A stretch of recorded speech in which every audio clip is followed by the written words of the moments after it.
Unlike, just about everyone else on the planet, it seems, I've only had the time for 2 hours of Assassin's Creed Odyssey. If you knew me well, you'd probably expect that to be a mercy or something, considering I haven't really invested in an Assassin's Creed game since 2011. That'd be when Revelations came in like a Templar and tried to murder me horribly with boredom. However, and contrary to what you might think, I am sad I can't play more Odyssey, because I think I might love it already. Scratch that, I do. In Assassin's Creed Odyssey, you play a Spartan mercenary during the war between Athens and Sparta, and must decide the fate of Greece at a time of great cultural conflict. And with words like fate and destiny being thrown around, it could very well involve the 12 Olympians. And as Aphrodite would no doubt attest, love isn't always sensible, or sensical. Nevertheless, here are my reasons for falling head over heels for the, whatever the number it is it's too high, installment in the Assassin's Creed series. Before I get into the bulk of this love letter, you can show us the love if you like by thumbing up this video or subscribing to the channel for more, arguably less mushy video content. The DNA found on the spear has identified 2 different individuals. You're going to have to pick which strand of DNA to pursue. In Odyssey, you can choose to play as Alexios or Cassandra, a first for the series. The news came as quite a surprise. I know I was interested to see how they'd apply the Shepherd formula to a series such as Assassin's Creed, but that's about as far as my curiosity stretched. What I wasn't expecting was a show-stealing performance by Melisanthe Mahout. The thing is, it isn't necessarily that the character is all that draws you in. Even though his or her backstory is slightly less Wilbur Milquetoast than usual, it's still fairly standard fare. You play a mercenary who may or may not be the chosen one. It's the vocal performance that sells it and makes Cassandra uniquely interesting. Her voice, tonally, is perfect. Warm but robust, all at once funny, magnetic, and determined, a bit like FemShep actually. Rest in peace. Of course, you choose which direction to take Cassandra based on how you interact with the story and its characters, another new addition I'll get to. But to each personality type, she brings a certain something.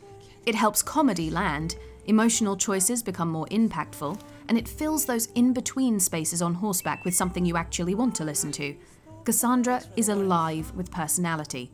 Honestly, I haven't been this carried away with a voice since Brendan Keener as Garrus Vakarian, and again with the Mass Effect comparisons. And just to balance this out, before I'm beset by flaming arrows, I haven't actually heard Alexios' voice yet, since I obviously picked Cassandra and have only played it for 2 hours. But if Alexios is even half as good, my reasoning still applies. This bit will let me know how much information will be fed to you during your time in the Animus. A new emphasis on free roaming in the form of an exploration mode selectable at the start menu of the game, though not as unapologetic as I'd like it to be, is the kind of direction I've wanted to see from the series all along. Again, love it. Gone is the minimap in this mode, and most of the floating objective markers, save for the main quest marker, only if you have it tracked in the relevant menu. There is still a little wheel at the top of the screen, but you can switch that off in the HUD settings. It's too bad I realised this too late. But this mode is why I already love wandering around in this game. The screen is cleaned up, relinquishing all those pesky little tidbits cluttering the place as standard. Even quests don't mention specific areas, but rather suggest where to go with general ideas. South of the coast in an underwater ruin, or follow the road from town name here and you'll find it. Climbing has always offered a sense of freedom in the series since it's so unabashedly unrealistic, and stays true to that principle here. As a result, you generally feel much more freedom to simply roam around and enjoy sights like these, and these. And while we're on the subject, there's so much to see and do, or climb. I may only be on the first island, but it's packed with towns, caverns, pools, and rock formations to chart and dive into, or not. I mean, who in their right mind would dive down there for an old spear? Not me. Judging by the size of this map though, there'll be plenty more to see and do in time. I'm pretty sure there are countless videos out there explaining why the absence of a minimap really allows you to take stock of your surroundings to a far more engaging result, so I won't go into it here. What I will say is that Odysseys is a map worth discovering in this way, without any strict guidelines. And speaking of guidelines... Who's the merchant? Duris. You know Duris. He's very nice. Odyssey is the first Assassin's Creed game to include dialogue options, and naturally it's another reason why I love this game. It's the first in the series that allows you to roleplay as whomever you want. Within reason, of course, this isn't Saints Row 3. You'll mainly spend time, at least in the first 2 hours, getting more information out of people concerning quests and the like, but you can choose different approaches to a conversation. It isn't the most flexible conversation tree I've ever seen, with a huge range of options, but it gives you a nice balance considering. As is the standard in most roleplay experiences, you also have a choice in more urgent matters. Since I had one major decision to make in one side quest, I'm assuming that the same could be said for larger story moments, though I haven't reached them yet. During my time with the game, I went to a plague-ridden town and had to decide whether or not to intervene in the slaughtering of a sick family to contain the infection. It was a small thing, but tough, and yes, I do regret my decision, but I was under pressure. I felt like perhaps I'd set some disastrous cog in motion as well. Maybe because, if the trailers are anything to go by, Odyssey's plot will probably reach cosmic levels of importance soon enough. Here's hoping I haven't angered Zeus. Generally, the tone is much lighter than that of previous games. On a spectrum where Altair is the doom and gloom on the left and Ezio is the super fun happy guy to the right, it rests somewhere center-right, which turns out to be perfect.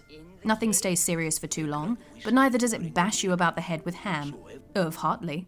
The rest of those Malakas get away. I didn't play Assassin's Creed Oranges, but I saw enough of the marketing and hype surrounding that game to know that A, people called it Oranges instead of Origins, and B, it's one of the first, if not the first game in the series to seriously dabble in role-playing elements. Unfortunately, that meant aping what Destiny had been doing. Odyssey picks up where Origins left off in this category, with a heavy emphasis on kitting out your character in the way you want. For starters, you can buy weapons, armor, and other items, or find them strewn about the world, tucked away in side quests, main quests, and map locations. As you'd expect, each item has some value, whether it be monetary or skill-based, increasing percentage chance across hunting or warrior abilities, for example. These, and like in Destiny, range in rarity. You can also have these engraved at blacksmiths to increase their stats, and here I was thinking you could get your name etched on an armor plate or something.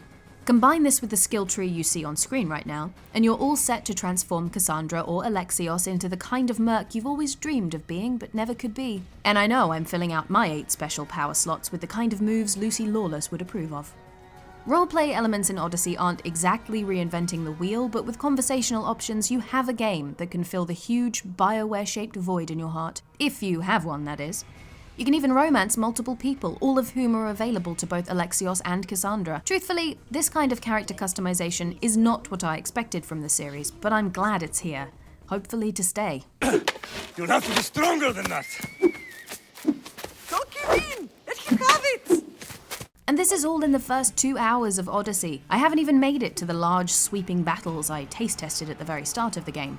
A place I can truly test out this more complex battle system and use all my warrior powers like ramming into people with my head. I haven't even made it to a ship yet, outside of a few washed up tugs on the beaches. I want to command my own vessel and battle it out at sea while singing a jaunty tune. A feature that was single-handedly the best thing about Assassin's Creed Black Flag. And speaking of ships, I really do wish I had access to one already. I absolutely hate swimming in this game, not for any other reason than its nightmare fuel. And I still don't give a Titan's bottom about Abstergo. Playing the game as an average historian exploring history would be better than this comically drawn-out battle between assassins and Templars and... Wait, is Abstergo a video game developer now or what? Shrugs. Like I said, love doesn't always make sense. If you love Assassin's Creed Odyssey like I do, please feel free to write your own love letter in the comment section below. I hear Hermes delivers these direct. Feel free to show us some love too, by liking the video and subscribing to the channel. And don't forget to click the notifications bell, that way the second we upload a Let's Play, analysis video or list like this one, you'll know the moment it drops. Thank you for watching, we hope you enjoy this video, and goodbye for now.